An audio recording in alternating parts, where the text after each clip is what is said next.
Good morning students, मैं यशवीर सिंह पुनः आज दूसरा वीडियो लेकर आया हूँ। इस वीडियो में हम बात कर रहे थे प्रमुख चालक प्रिंसिपल कंडक्टर्स की, तो उसी कड़ी को आगे बढ़ाते हुए हमारा जो आज अगला जो चालक पदार्थ है वह है जस्ता। इसे हम जिंक बोलते हैं और इसका संकेत Zn। तो यह कैसा होता है? यह है नीले और स्लेटी रंग वाली, ये एक नरम और जंगरोधी धातु होती है और इसका उपयोग जो है लोहे के तारों या हम कहें चादरों, पाइपों पर जो है जंगरोधी पर चढ़ाने के लिए, या हम कहें इस क्रिया को गैल्वेनाइज्ड, तो गैल्वेनाइज करने के लिए किया जाता है। इसके अतिरिक्त इसका प्रयोग जो है शुष्क जो सेल होते हैं और उनके जो खोल होते हैं उनको बनाने के लिए इसका प्रयोग किया जाता है, जिंक का यानी जस्ता का। तो यह एक चालक पदार्थ है। अगर हम इसकी बात करें कि इसका गलनांक कितना होता है, तो इसका गलनांक जो है वो होता है 420 डिग्री सेंटीग्रेड, ये इसका गलनांक होता है। अगर हम बात करें इसके विशिष्ट प्रतिरोध की, तो इसका विशिष्ट प्रतिरोध 0.06 ओम होता है। और अगर हम इसकी बात करें ताप गुणांक की, तो इसका ताप गुणांक होता है 0.0037 प्रति डिग्री सेंटीग्रेड, ये इसका ताप गुणांक होता है। तो अगला जो नंबर है वो है पीतल को हम ब्रास बोलते हैं, और यह तांबे और जस्ते से बनी पीले रंग वाली तन्य और आघातवर्ध और जंगरोधी और बहुत ही सुदृढ़ धातु है। इसका उपयोग विद्युत उपकरणों के जो संयोजक होते हैं या पेंच होते हैं या खोल होते हैं, वो बनाने के लिए इसका प्रयोग किया जाता है। अच्छा, मिश्रण में अवयवों के प्रतिशत उपस्थिति में भिन्नता के आधार पर कई प्रकार का पीतल जो है बनाया जा सकता है, क्योंकि आप जानते हैं पीतल जो है वो आपका तांबा और जस्ता दोनों मिलाकर जो है जो धातु बनती है वो कहलाती है पीतल।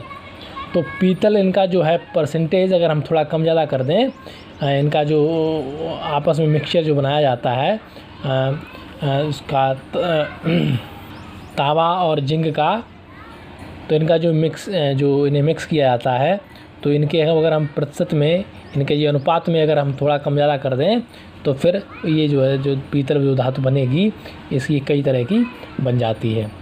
तो अगला जो हमारा चालक पदार्थ है वह है निकिल। तो यह कैसा होता है? यह सफ़ेद रंग का होता है और जंगरोधी है। जंगरोधी वो पदार्थ होते हैं या वो धातुएं होती हैं जिन पर जंग नहीं लगती है, वो जंग का विरोध करने में सक्षम होते हैं, तो उन पर जंग नहीं चढ़ती, जंगरोधी पदार्थ कहलाते हैं। तो निकिल भी हमारा कैसा है? वो जंगरोधी पदार्थ, जंगरोधी धातु होती है।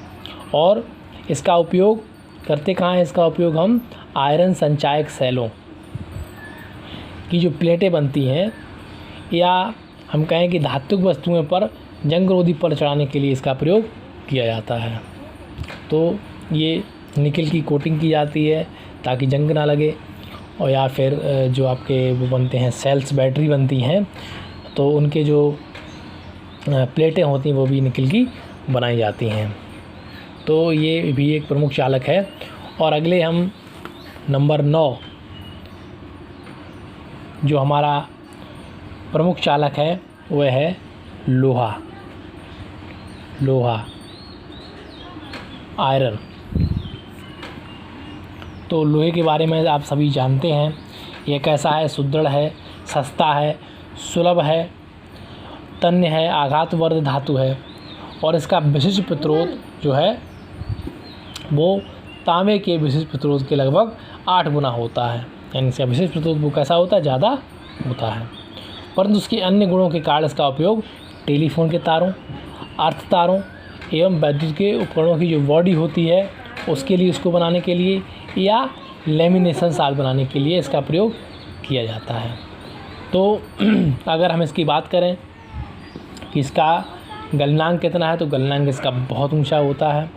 इसकी विशिष्ट प्रतिरोध की बात करें और इसका जो विशिष्ट प्रतिरोध होता है, इसका विशिष्ट प्रतिरोध वह है 0.098 ओम, इसका विशिष्ट प्रतिरोध है। इसके बाद अगर हम बात करें इसके ताप गुणांक की, तो इसका ताप गुणांक होता है 0.0069 प्रति डिग्री सेंटीग्रेड। ये इसका ताप गुणांक होता है। अगला जो हमारा प्रमुख चालक है नंबर 10, वह है टिन।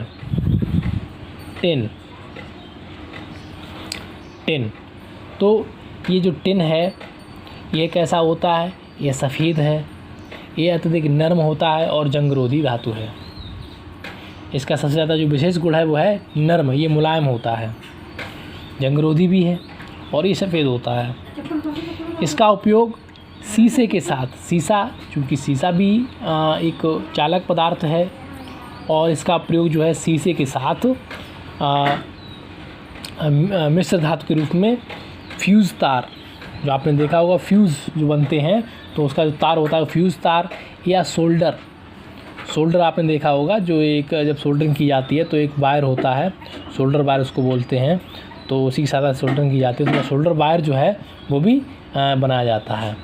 तो इसके बाद जो है इसका उपयोग अन्य धातुओं के तारों जैसे जंगरोधी एवं वातावरण के प्रभावों से बचाने वाली परत चढ़ाने के लिए प्रयोग इसका किया जाता है।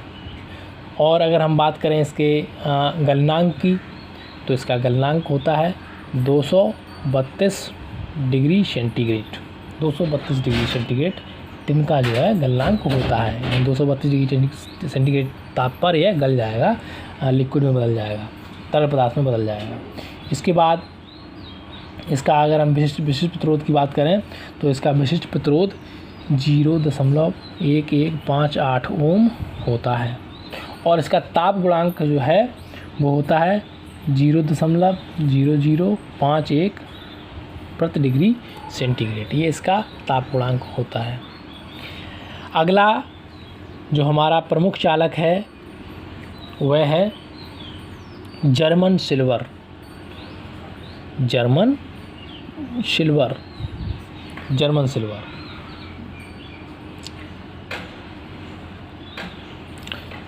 सिल्वर।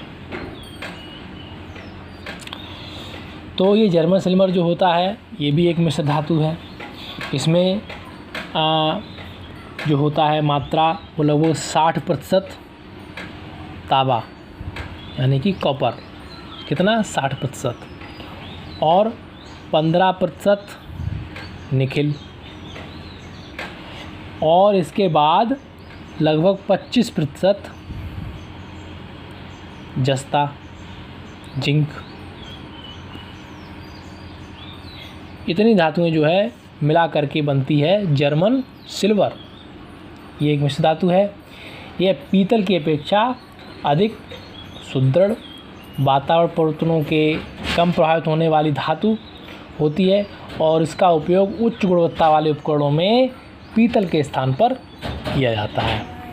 जो हाई क्वालिटी इक्विपमेंट्स हैं उनमें जो है उनकी अच्छी गुणवत्ता के लिए इसका प्रयोग किया जाता है, जर्मन सिल्वर का। अगला जो हमारा प्रमुख चालक है वह है सीसा। तो इससे पहले हम इसकी कुछ और बातें और जान लेते हैं कि इसका जो गलनांक होता है बहुत ऊंचा होता है। इसका विशिष्ट प्रतिरोध जो है वो होता है 0.202 ओम, और इसका जो विशिष्ट ताप गुणांक है वह होता है 0.0027 प्रति डिग्री सेंटीग्रेड। तो ये जर्मन सिल्वर की बात हो गई। अगला जो हमारा प्रमुख चालक है वह है सीसा। लेकिन इसके बारे में हम अगला जो वीडियो है उसमें बात करेंगे। आज की वीडियो में इतना ही। नमस्कार, धन्यवाद।